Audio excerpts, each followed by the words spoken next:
Hey everyone, Christina here with One Creative Direction. Welcome into my channel. Welcome if you're a new subscriber, welcome back. If you've been a loyal viewer, I appreciate all of you. So we're going to do a little bit of a different video today. This is going to be somewhat of a interactive type video. And I titled it, Are You Struggling with the Dutch Pour?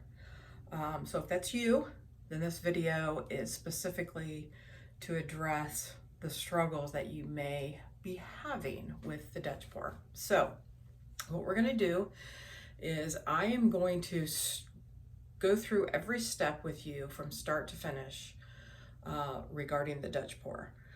We are going to talk about mixing paints, and we are going to talk about laying down your paints, and we are going to talk about layering your paints, and then we're going to talk about blowing out your paints and everything else related to any type of struggle with the Dutch pour.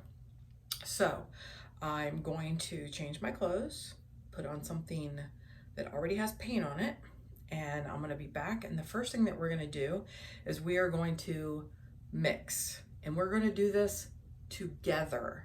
So I'm going to design this video with pauses in it, sections where you can quickly hit the pause button and follow along with this video as you create your Dutch pour. Go get your paints, your waters, your pouring mediums, whatever you're using.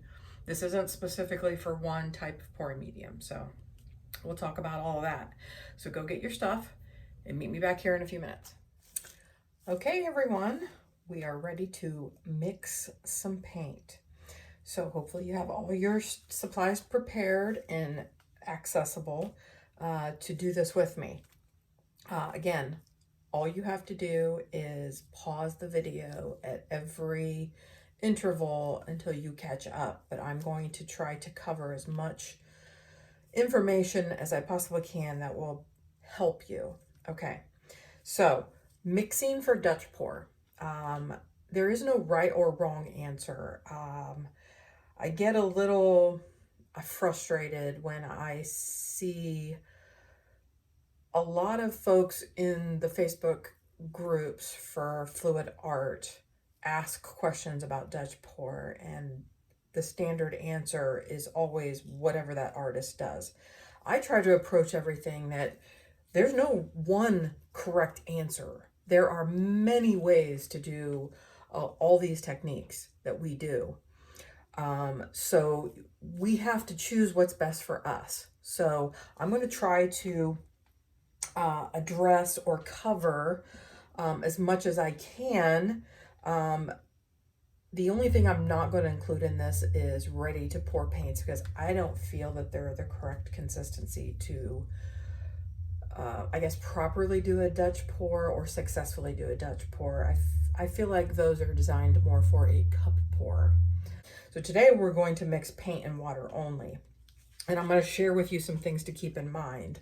Because when I first started, I was using all Artist Loft and Liquitex Basics and some of your cheaper paints, which I feel is kind of everybody's journey. I don't think every one of us starts out using Golden and, Sennelier and all these other more expensive brands, right? So we're going to do paint and water today. So the way that I mix, and I do this the same for blooms and for Dutch pours. I use these silicone containers and these reusable, I think they're tongue depressors, but they look just like the wood popsicle sticks that everybody uses. I've had these for close to 2 years now, and they wash up beautifully, and you can reuse them over and over again. Same thing with these silicone containers. I like to generate as least amount of waste as possible. So what I do is I measure everything in either milliliters or grams. There's not a huge difference between the two. So I have this Pebeo Green Blue. It has just a tiny bit left in it, so I'm going to mix some more.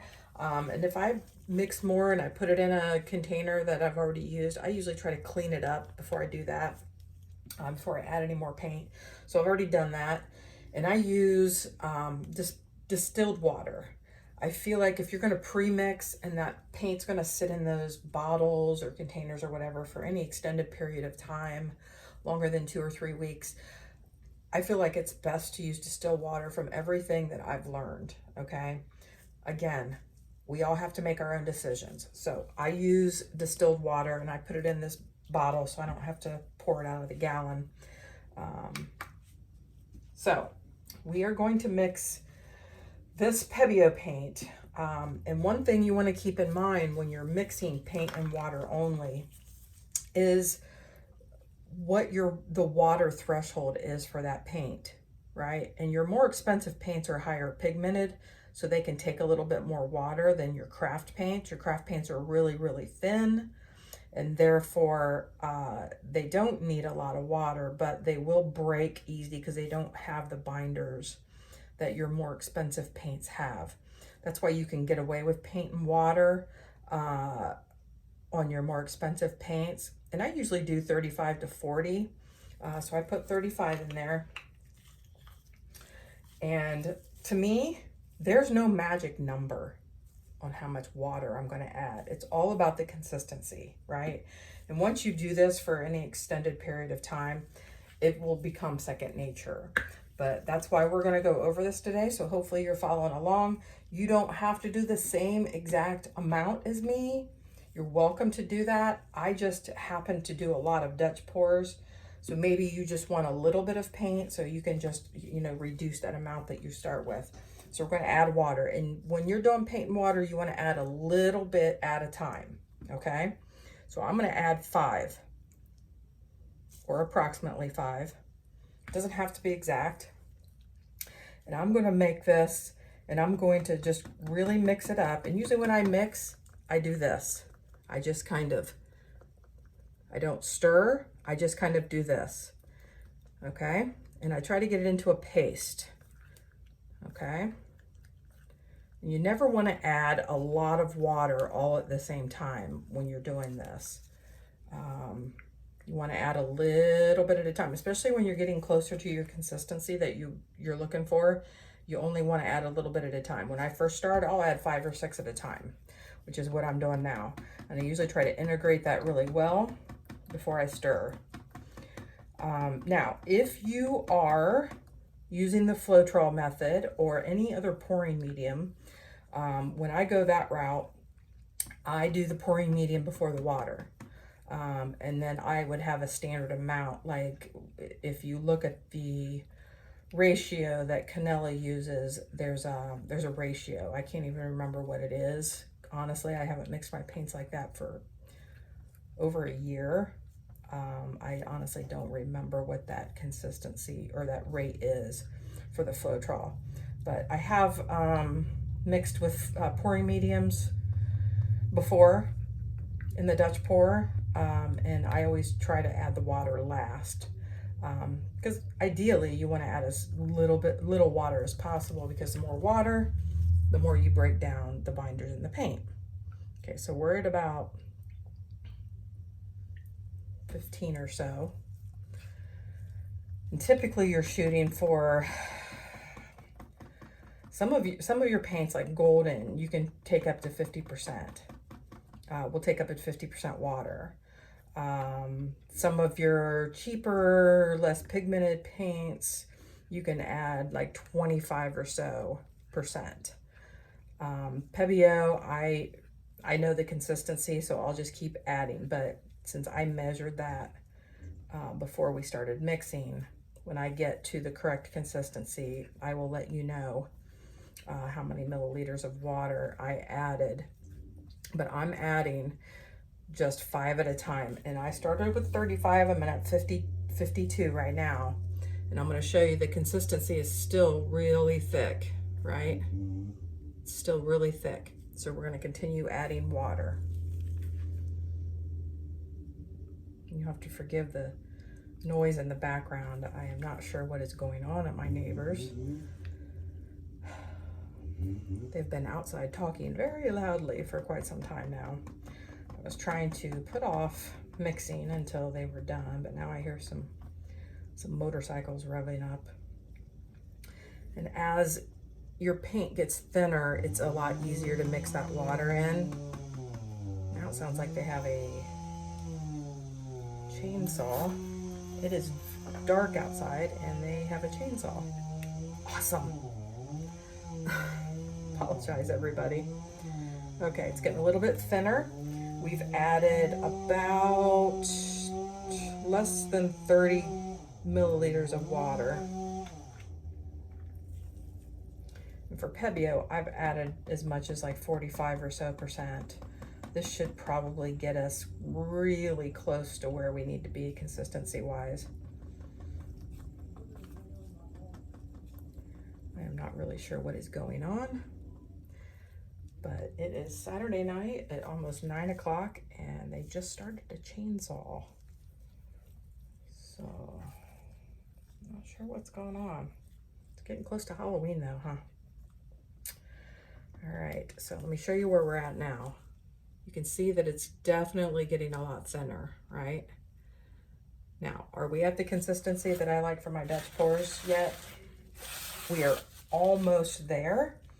And I have added, let's see, 35, almost 30 milliliters of water. Okay, so we're almost at 50%. And usually my Pebeo is real close to 50. So I'm only going to add a few more milliliters to this.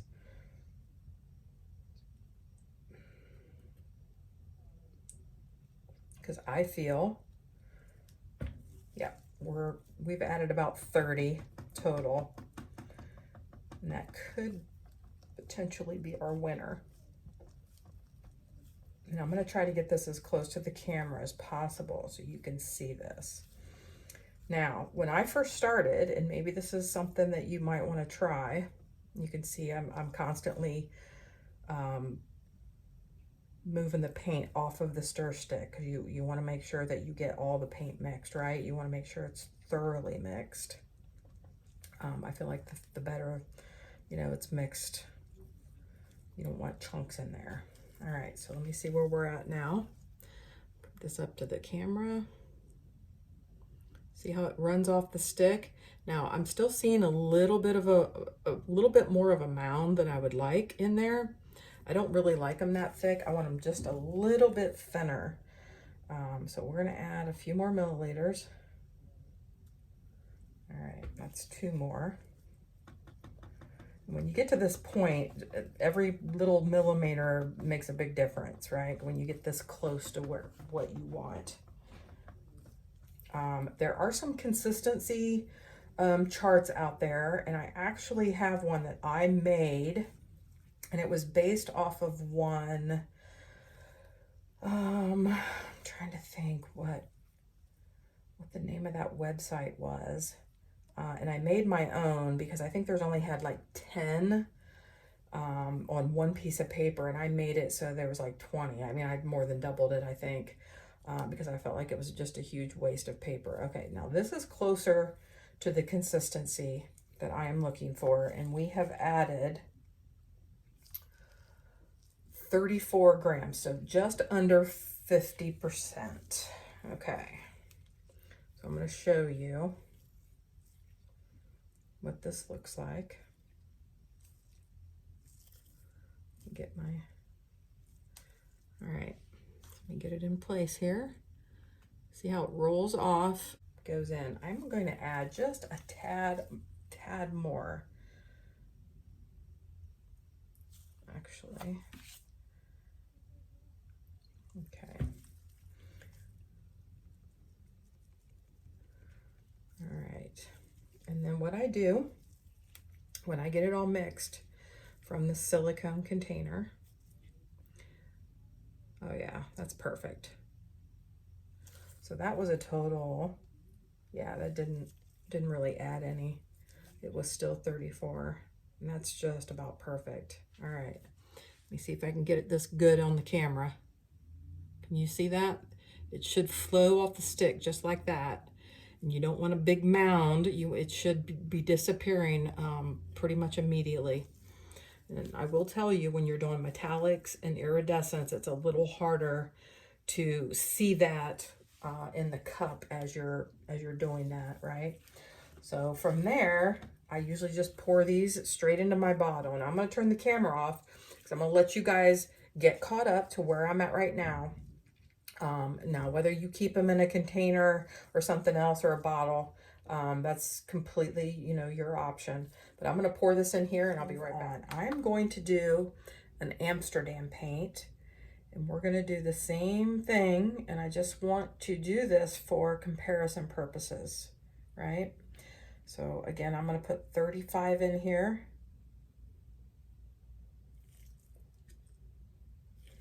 And if you noticed, when I'm pouring from the tube, I do not use this. A lot of times you get dried paint on there, and you may or may not see it fall in when you pour, and I find it's a lot cleaner if you just pour straight out of the tube, if you're able to screw that off. Some of the brands don't allow you to do that. All right, so we've got 35. I'm going to put 5 in here. All right, and again, we're going to mix that in. I'm going to try to do this one a little bit faster. And I really just want to do this so you can compare how much water is added. Each brand, each color is going to be slightly different. That's why I said there's no magic number as far as how much water you need to add to get it to the correct consistency. You can have the same brand and have a variance from color to color when you're mixing. So we're going to try to do this a little bit faster. Now, so far we've added 15 milliliters of water. In my experience, Amsterdam paints, they don't require as much water as Pebeo. I would say your thicker body paints obviously are going to require a little bit more water. Your golden, definitely, because they are a thicker body paint. Okay, so we're at about 20 milliliters, and it's already pretty thin. So you can see we didn't have to add nearly as much water to the Amsterdam paint that we did to the Pebeo. And as soon as I mix this up just a tad bit more, I'll get it in a place on the camera so you can see it a little bit better. Let me make sure it's all mixed in. And I may mix a tiny bit more of this after I pour this in the bottle. Yep, this is really good. Now, Amsterdam, I've found when you mix these and you're checking your consistency, you'll get a little bubble. I don't know if you can see that. It's fairly thin.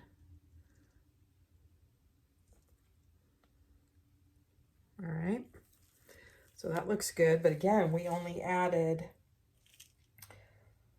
I would say, right around 20 milliliters of water to get it to that consistency. So yeah, not nearly as much as the Pebeo, but that's just about perfect there. Typically a little bubble comes up. All right, so I'm going to turn the camera off and I'm going to put it in the bottle, and then we're going to move on to the painting portion. So one of the things that I want to cover before I do that, and I'll just cover that, I'll just talk about it as I'm pouring this into the bottle. Your base coat should be the same consistency as what we're mixing now, okay? Your consistency should be very, very close to each other across the board, from your base to your colors. If you have a thicker base and thinner colors, you're going to have some serious issues. And then if you have a thinner base than your colors, I think your colors, if they're thicker, they may sink a little bit. I think you're probably, in my opinion, in my experience, it's better for it to be on the thinner side of not being the same consistency than the thicker. So get all of your paints mixed up, put me on pause, all of your paints mixed up, and I will meet you back here and we will lay them out on the canvas and do some painting, all right? Okay, everyone, we are at the point where we can pour on our canvas. And this is where there's going to be a lot of tips come in. So I'm going to apologize in advance for the length of the video, but I did say we were going to go start to finish. We are going to use a dioxazine purple as our base color, and we're going to use some really pretty vibrant colors. Most of them are going to be Pebeo, and I have one Winsor and Newton, and I'll go over the colors as I lay them down. So the first thing, I kind of touched upon it when we were mixing, and that is that there's multiple ways to spread your paint on the canvas. I like to do one of two things. Hang on a second, let me grab a stir stick. I like to do one of two things. I like to either spread it with like a little spatula, or I like to use a blow dryer. I'm not much of a tilt person unless I'm doing like a super small canvas, like a tile. I really just prefer to do blow dryer or spatula. So here we go. We are using the, I got some goobers around the edge. I'm gonna grab a paper towel and clean that up real quick before I pour off that side. I don't want any of those little pieces getting in my paint. Okay, so like I said, multiple ways, like my grandma used to say, more than one way to skin a cat. So usually try to lay a good amount down that I know is going to cover my surface area. And today we are going to spread with a spatula. This color is extremely opaque, but if you don't get good coverage, it will show on a white canvas. Sometimes when I'm using a dark base, I'll use a black gessoed canvas, but I'll be quite honest, every time I buy them, it seems like the corners bulge in. I've had to take so many of them back after I purchased them that I just kind of gave up on it.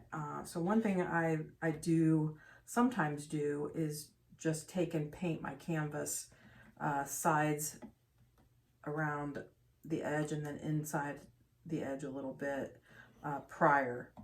But I've used this as a base before and I haven't had any issues, so we're just going to roll with it. But that is one thing that you can consider, especially if you're doing a transparent base color. It's always a good idea to potentially paint the edges, and then like maybe an inch inside the edge prior to pouring, right? So getting a good coverage on my base here. I like to get everything covered. I don't like to leave anything to chance. So, like I mentioned, you want to make sure you have enough paint that's going to cover the entire surface. You can always add more later if you need to, before you're getting ready to start your blow dryer and blow out your colors. If you don't feel like there's enough paint on the canvas to get the movement that you're looking for, you definitely want to add a little more base around where you've laid your colors, and we can talk about that when we get to that point. We've got everything covered. I am going to torch my bubbles. All right, and we are ready to go. So we've got our base coat down, and you should ahead of time know how you're going to lay your paints. I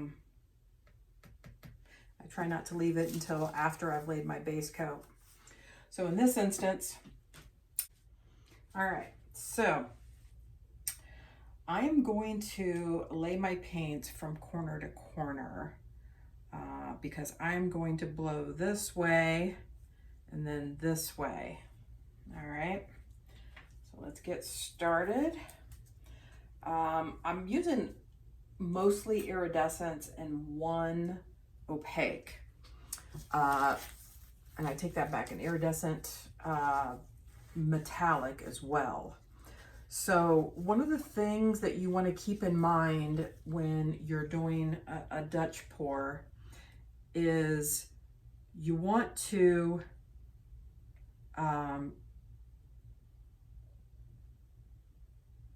sorry, trying to concentrate and move my paint at the same time. You want to make sure that if you're using all opaques, if you're using an opaque, a metallic, a transparent, a semi-transparent, keep those things in mind when you're putting your paint down, because they will affect your final result, right? I always like to use the metallic last. I feel like you get a better paint reaction. But if you're looking for, you know, paint reaction, you definitely want to pay attention to those kinds of things. When I first started, when I was using Floetrol, I would always use my metallic last. But I would always try to, when I would pick my colors, I would try to pick like one of every type of, oh crap, I just put my arm in the paint. Now I'm gonna have to clean my arm off. Really pretty, huh? I would try to pick one of each type of paint. You get nice paint reactions when you use different brands, different types. And when I say type, I mean metallic, iridescent, you know, and then I always would start with an opaque. If I have an opaque, a metallic, an iridescent, I would try to layer like opaque, then the iridescent, then another opaque if I had an opaque or a semi-opaque. And then, like I said, my metallic would be last. So I always kept that in mind as I was layering. So just one thing to kind of consider is something like that. And then keep in mind, if you're doing all metallics, it is a bit of a challenge. So just know that going in. You may or may not get the reaction that you're looking for with all metallics. I like to use, sometimes I will mix an opaque with a metallic to get a better coverage. And if I'm gonna do, and I have done all metallics before, sometimes I will put a little bit more paint down if I'm using all metallics than I normally would,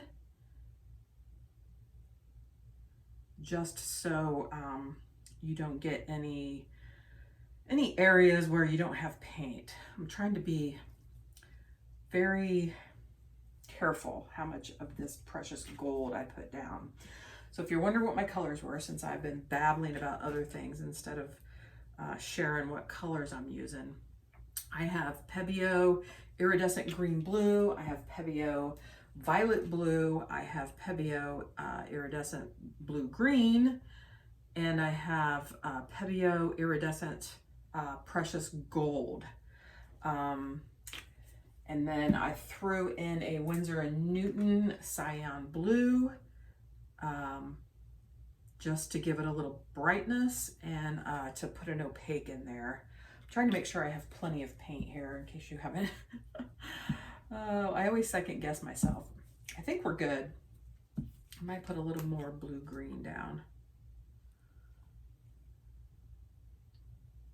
All right. We are going to torch. Make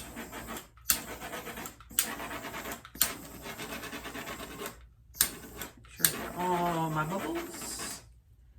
All right. Now, I don't have a whole lot of extra color, so I'm just going to lay a little bit down along the edge here. I'm probably going to have to torch again, but that's fine. I'm going to lay a little bit just along the edge where I'm going to be blowing it out. Okay, I think I'm good. I don't think I need to torch that, but let's do it anyway. All right, okay, so now we get to the ever important section of the actual hair dryer action, right? So this is what it's all leading up to. We've done all this work and now we're gonna blow this out. I see a lot of people when they're trying to do Dutch pours and they're struggling, they seem to all go back to the hair dryer. I'm not using my hair dryer, I don't have the right one, blah, blah, blah, it's not moving my paint. I feel like you can make any hair dryer work. It's not just the hair dryer, it's the hair dryer plus the consistency of your paint. If your paint is super thick and you have your hair dryer on high and your paint isn't moving, it's not your hair dryer. Again, this is my opinion, this is my experience. It's not your hair dryer, it's the combination of both, right? If your paint's too thick, it's obviously not going to move it. Now, you can get a stronger blow dryer. The typical wattage is 1875 on a blow dryer. Some of the travel ones are lower, and those aren't going to work very well if you have super thick paint. I like to pick hair dryers that have low, medium, and high, and you definitely want a cool setting. So those are some things to keep in mind when you're mixing your paint and when you're picking out your blow dryer. And again, do those tests on a tile, not a canvas, right? And I forgot to mention when we first started, I leveled this canvas before we started. I always do that. It doesn't have to be exactly perfect, but you need to be at, pretty much level all the way around. So this was level. All right, another important thing that I do is I hold my blow dryer upside down. If you're holding it like this, then your cord is going to restrict your movement, all right? And you don't want to blow down like this on your paint. You want to blow at an angle, right? You want your blow dryer to move the same direction you want your paint to move. So if you want this paint to go this way, you have to move your dryer that way, okay?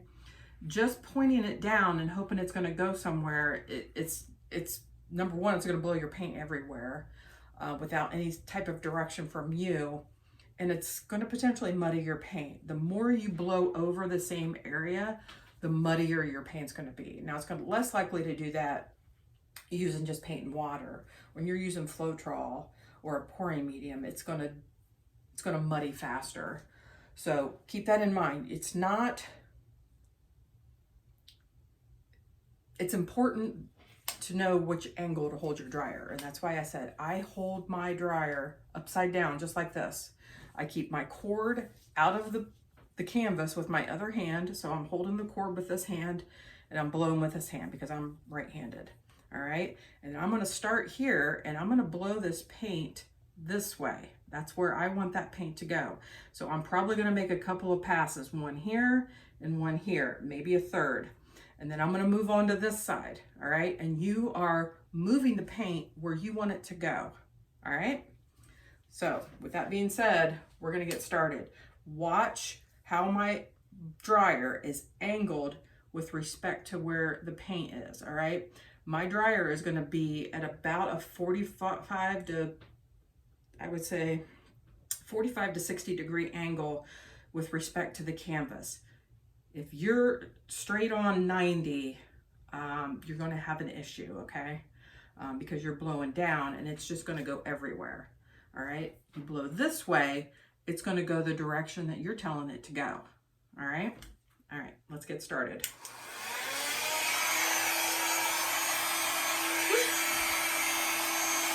You wanna start slow, all right? Start back away from the canvas and go in with your hand in the dryer, just like this, all right? See that? And then you're gonna back away as soon as you get it where you want it, and then you're gonna go at it again. Just like that, all right? And then we're gonna do the same thing with this side. But I'm gonna turn it off and I'm gonna turn it around because I wanna come at it from this angle, all right? Sometimes I put this on a Lazy Susan so I can do it, but I like to move it around because I like to get the right angle. I blew my rag off the table. All right, now, hopefully you noticed how intentional I was with the movement of my blow dryer and pushing it this way, right? That's where I wanted the paint to go, and therefore that's where I moved the dryer. Let's do this again and watch.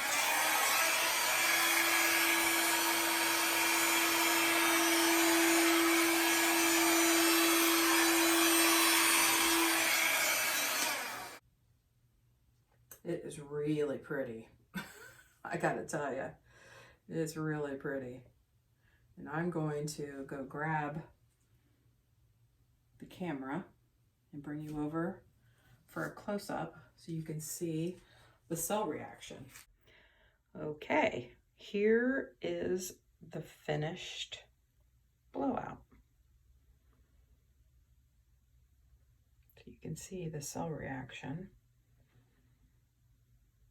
Yeah. Let me know if you guys have any questions, any comments. I would greatly, greatly appreciate it. I hope this has been helpful to you. Now, the last part of the video, I'm going to talk about drying. Each technique, the paint dries a little bit different. I find with Dutch pours, your paint dries a little faster than it does like a bloom, right? But it really just depends on how much paint you leave on the canvas, on how long it will take to dry. I'm gonna let this sit for a few minutes and then I'm gonna scrape the drips along the edges here, which is, oops, sorry about that. I'm gonna scrape the, let me get my finger in here. I'm gonna scrape these drips right here. And then I'm gonna put it in my drying rack. I have a baker's rack and I'm going to hopefully not make anybody dizzy, but we're gonna scroll over here. This is my baker's rack and I put it in a closet and I close the one door most of the way and I put this plastic sheeting on the front of it, okay? Yes, air is getting in. That's perfectly fine. It's not nearly as critical as if I just left it out in the open to dry. I have left Dutch pours. Let me scroll back over here. I have left Dutch pours out on my table when they are massive canvases and they were fine. You want to make sure that it doesn't dry too fast. You're going to encourage cracking and various other issues. So keep that in mind. I'm going to pause the camera here and we're going to address a few other things and then that's going to be the end of the video. Okay. I wanted to turn the camera off real quick before I scrape the bottom. I wanted to make sure I had coverage on all four corners and the edges. So what I usually do is just take my tool that I used already and just scrape any extra paint off of there. This is super important. If you've got extra paint, it's going to keep, as long as it's dripping, it's going to keep pulling paint off. And if your canvas isn't perfectly level, it could potentially move it off center. Okay, so keep that in mind. You definitely want to make sure that you get your paint scraped before you set it to dry and forget about it. Please don't hesitate to put a question in the comments. Even comment if this was at all helpful for you. I hope it was. My email's in the description box, so feel free to email me if you have any additional questions, if you need some one-on-one help. Perfectly happy to help you. I've done it for several people. No problem whatsoever. I have no problem doing that. So that's pretty much it. I hope you liked it. I hope you were able to follow along and create something beautiful as well, as I was doing it, and take my suggestion and pause the video as often as you needed to. I will definitely look forward to hearing all your thoughts, any questions or comments. So thank you for joining me for this much longer than normal video. It's a lot longer than I normally do. So thank you for sticking it out, and yeah, I'll catch you guys on the next one. Bye now.